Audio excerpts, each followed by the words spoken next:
is a testimony that a new Nigeria is indeed possible. I look at people like Lady Jennifer Ifed, who was stabbed but insisted on voting. And that gives me courage to believe that a new Nigeria is indeed possible. And there's so many other Nigerians. The election that we just witnessed have been conducted and results announced as programmed. It is a clear version from electoral rules and guidelines as we were promised. This election, as you know, did not meet the minimum standard expected of a free, transparent, credible, fair election. It will go down as one of the most controversial elections ever conducted in Nigeria. The good and hardworking people of Nigeria have again been robbed by our supposed leaders whom they trusted. However, let me humbly and most respectfully appeal to all Nigerians to remain peaceful, law-abiding, and conduct themselves in most responsible manner. Please be assured that Dati and I, and indeed all of us, this is not the end, but the beginning of the journey for a birth of new Nigeria.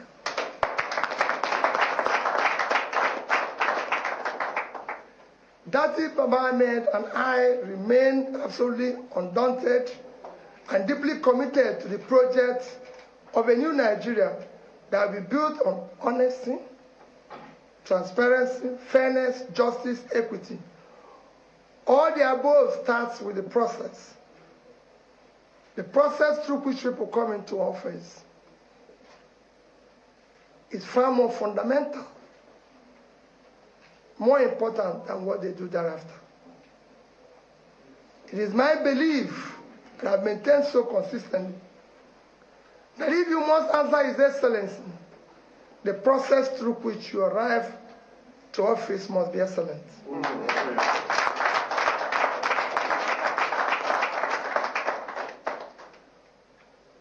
We must now require that we do the right things in order to generate the required confidence and moral authority to lead. As you know, the destruction of a society begins and gradually progress when we act rascally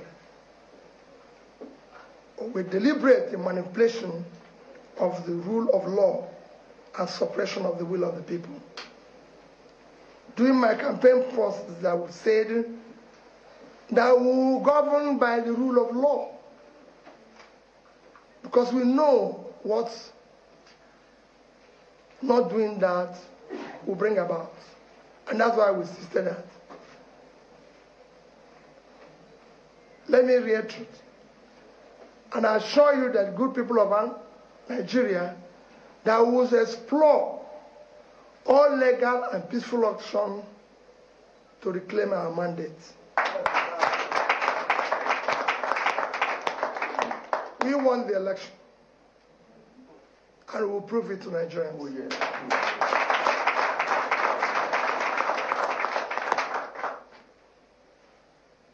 Please do not despair. We have elections coming up on the 11th. I enjoin you to go out, campaign, and bring out people to again come out and vote in that election. We still have so many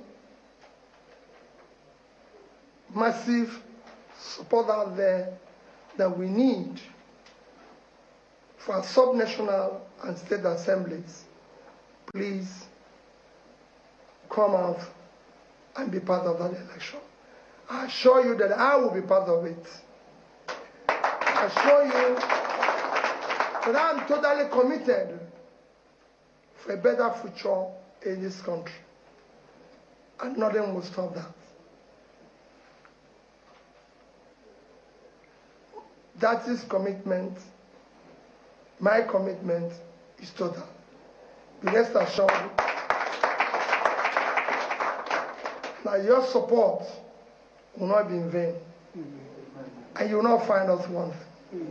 We must build a better Nigeria, where Nigerian youths will be happy, glad to call their own country. Thank you, and may God Almighty continue to bless the Federal Republic of Nigeria. And thank you very much. So, colleagues, if you don't take anything home in what we just heard, he said we won the election and we will prove it to the world. We will reclaim that mandate. Another round of applause for him. Okay, so we will take a few questions from journalists who are.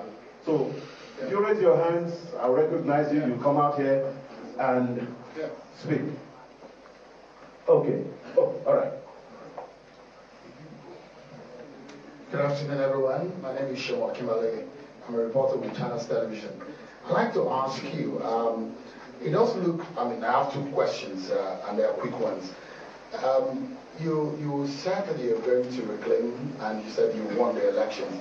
If you'd like to expatiate on what you meant by that, in what areas do you think, because your speech does look to me like the elections is flawed as far as you're concerned.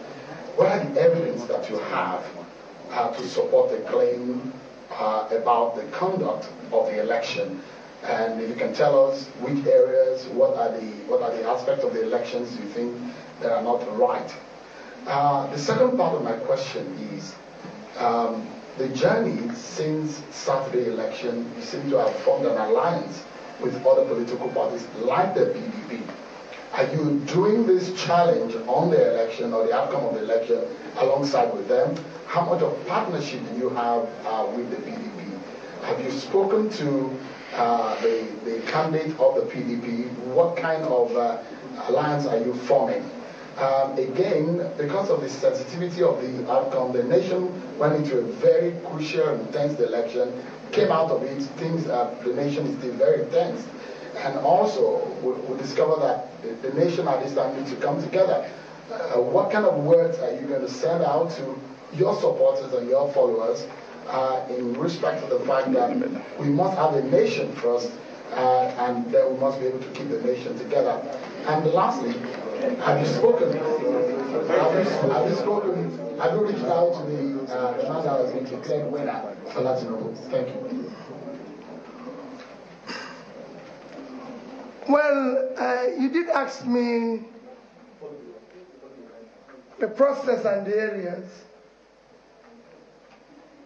If I tell you all this, I don't know what I'll be telling the court.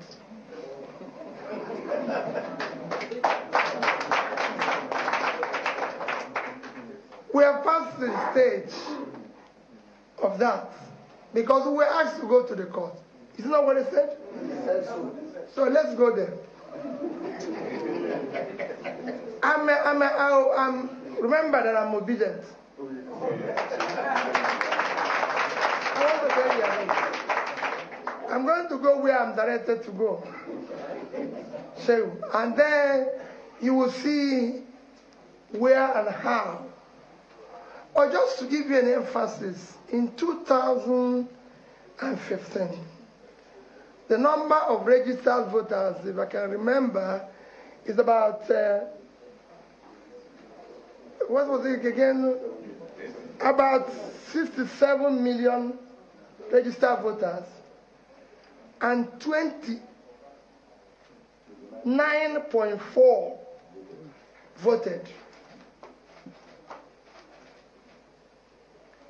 In 2019, that tally increased to about 84 million. And about 28.4 million voted. And then we were told that about 11 million registered in 2022, if I'm correct, which brought the registration to about 95, but 87 collected their PVC because of the issue of not being able to collect their PVC.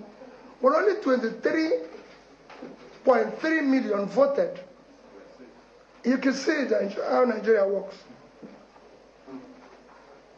So we have an increase of 11 million. And the voters dropped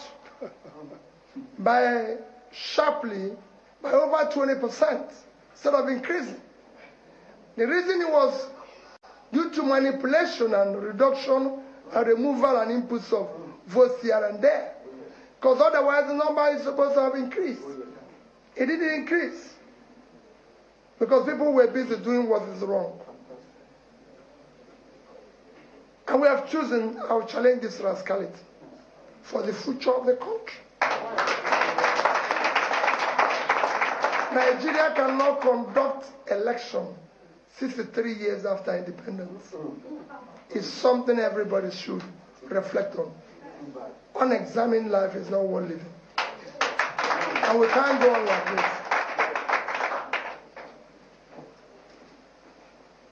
Shehu, you asked about the alliance. We are not in alliance. We are discussing and in partnership with other people and any other Nigerian who feels hurt as we do. I've said it and I repeat, I have all my life challenged the process. I believe that the process through which people get anywhere is respected. As a person, I've had a school award me a professor, and I can go and see my reply to them. I said, I can't be, because I've not gone through the process of being a professor. The process through which people come into any place is far more fundamental than what they do thereafter. We must not have people who have the moral authority because of the process who come into it. So if we use the process we use today, tell me how we can tell the train robber, the kidnapper, that is doing the wrong thing.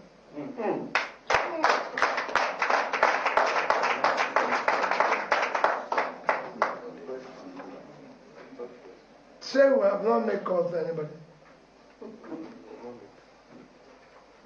Okay. I'm not against making calls. Everybody that is involved in this, even the two main contenders, have always said, are my elder brothers. You know, they're far my seniors. They should actually be my father. So I respect them. And I keep with that. And if they call me and want me to see them, I'll see them. But on this issue, I'm challenging the process. Okay. We'll go from here. Please come up, Talinda. My name is Fidelis Mba. I work for Al Jazeera TV. My question is just about the judiciary. You're going to court. They've been concerned about the integrity of the judiciary. Do you believe you'll be able to get justice given the questionable calls and decisions, especially of the apex court? Mr. Fidelis, there's no Nigerian who can say has been a beneficiary of the judiciary more than me. And all this while they tell me about integrity of the judiciary. From 2003, I've always been in the court. I was there 3 years to reclaim my mandate. I was there to come back from impeachment. I was there to do interpretation. I was there to challenge my second tenure election. And in all, I've been successful. Without in any way compromising or doing the wrong thing. And I can say it. I have never knowingly, and everybody can know, compromised any law officer, any judicial officer, anybody in process, because I believe they're doing their job. So I believe they know their customers in the other side. Mine is to do the right thing. And I'm going to go there with the right thing. And what I'm going, I'm seeking who will benefit the future of their own children.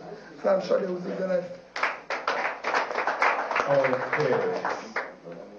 All right, just